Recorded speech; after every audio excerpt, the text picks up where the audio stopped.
Attraverso questa esercitazione ludica, che riprende il più famoso gioco palla avvelenata, ci si pone l'obiettivo di stimolare gli schemi posturali di base e migliorare le capacità coordinative generali e speciali.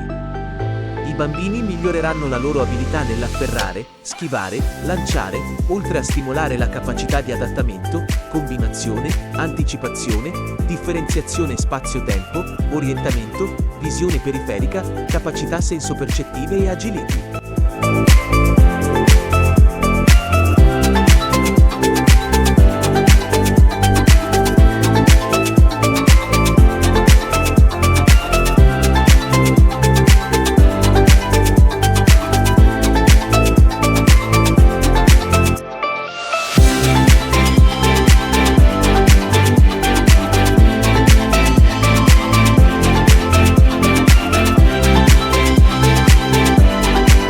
Opportune varianti si lavorerà anche sulla tecnica individuale, quindi sulla trasmissione e sul controllo.